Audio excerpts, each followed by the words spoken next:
राम जी का जन्म कैसे हुआ?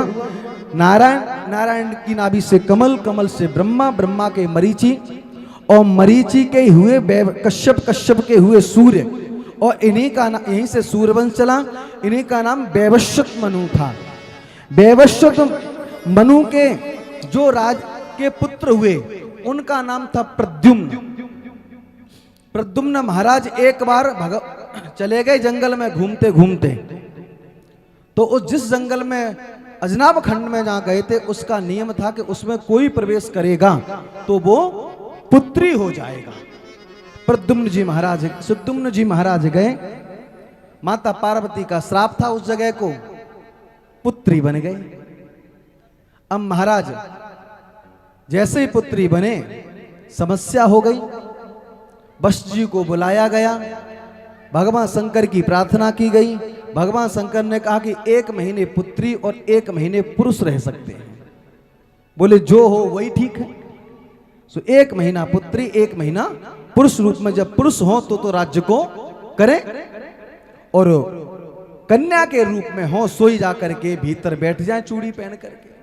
राज्य को पता चल गया, राज्य में इनका सम्मान करना बंद कर दिया।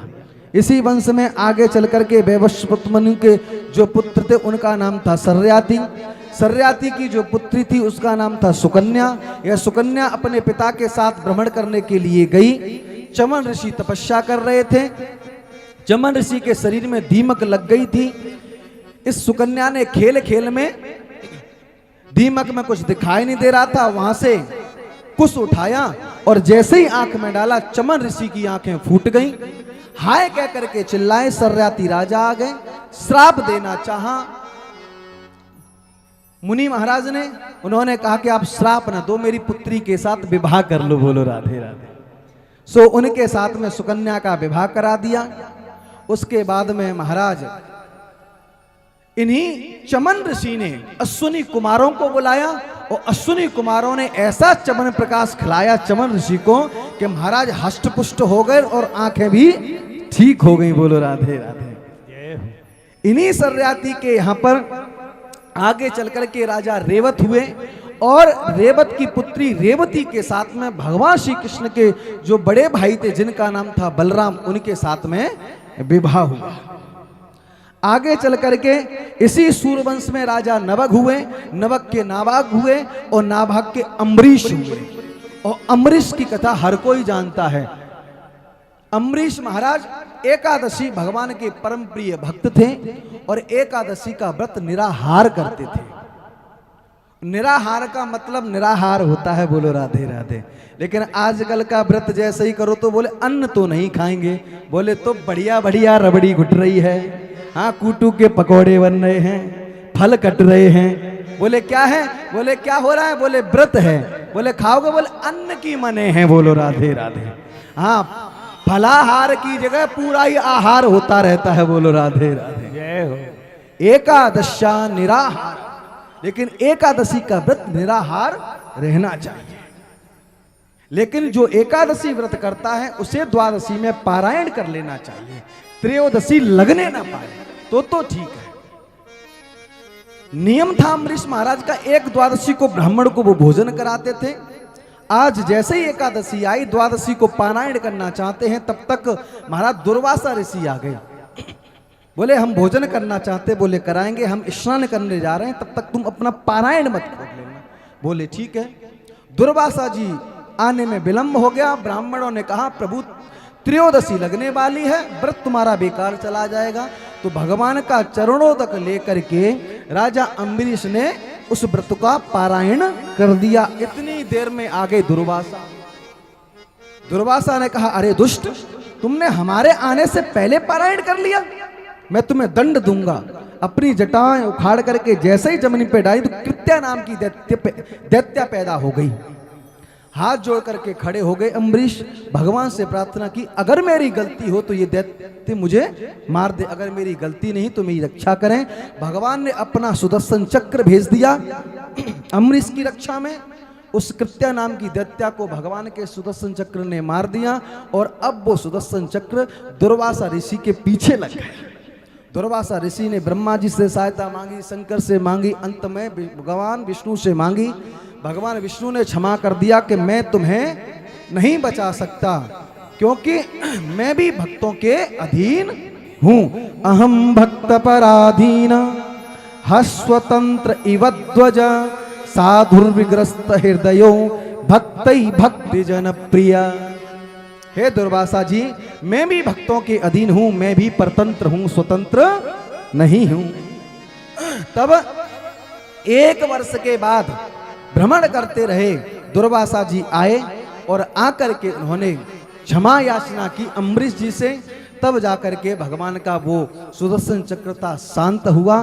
तब जाकर के दुर्वासा जी ने कहा, अहो अनंत दासानाम महत्तम दष्ट पद्म में कृतागसोपि यद राजन मंगलानि समीहसे। कि भगवान के भक्तों से कभी कुछ कहना नहीं चाहिए। आज मैंने भगवान के भक्तों का महत्व जाना है। चले गए। इसी वंश में आगे चल करके सूर्यवंश में प्रतापी राजा युवनाश हुए। युवनाश से सूर्यवंशी राजा, इसके बाद में सूर्यवंश में से लेकर दशरथ तक अधिकांश जितने भी राजा हुए युवनाश से लेकर, इनके यहां पर बगैर यज्ञ के कभी संतान हुई नहीं। सूर्यवंश में बगैर यज्ञ के संतान नहीं हुई और चंद्रवंश में बगैर लड़ाई झगड़े के किसी का विवाह नहीं हुआ। बोलो राधे राधे। हाँ, हुआ क्या, युवनाश महाराज के यहाँ कोई संतान नहीं, इन्होंने यज्ञ कराई। यज्ञ का जो अभिमंत्र जल था गुरुदेव ने दे दिया, इन्होंने अपने कक्ष में रख दिया। अंधेरा हुआ, इनको प्यास लगी। जो जल इनकी पत्नी को पीना था, पत्नी ने तो नहीं पिया, लेकिन यही पी गई राजा। अब जो संतान पत्नी से उत्पन्न होनी थी वो अब इनसे होगी। वशिष्ठ जी महाराज को पता चल गया। पता चला तो जाकर के महाराज इनके पेट को चीरा गया।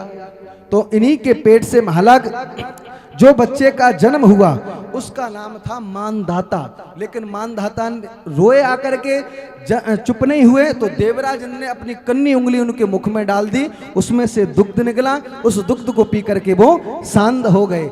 और मानधाता के पुत्र हुए मुचकुंद।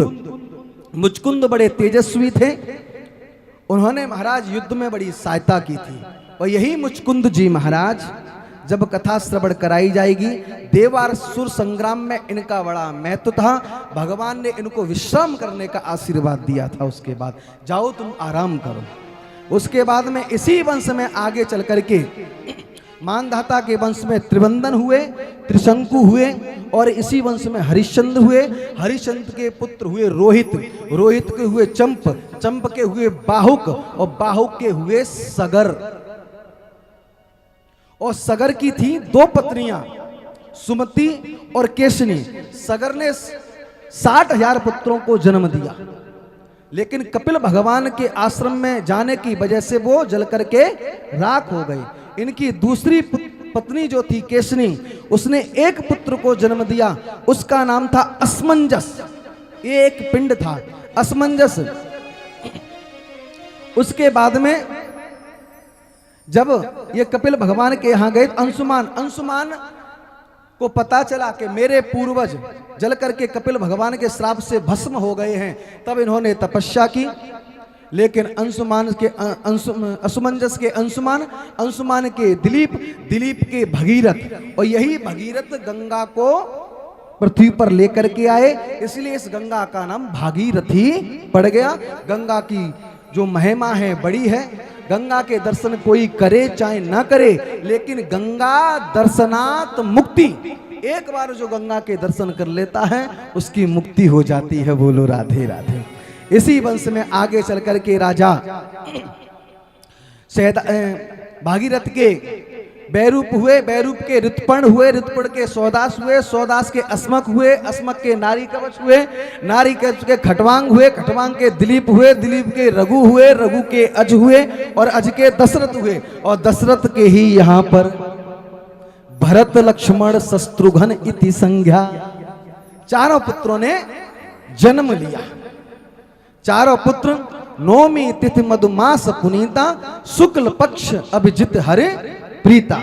चारों भाइयों ने आकर के एक इन्होंने भी दशरथ जी ने यज्ञ कराया।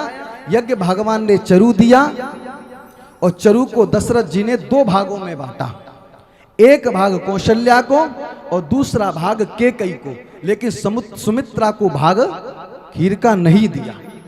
तो फिर क्या हुआ, कौशल्या ने अपने भाग में से आधा भाग सुमित्रा को दिया और केकई ने अपने भाग में से आधा भाग सुमित्रा को दिया।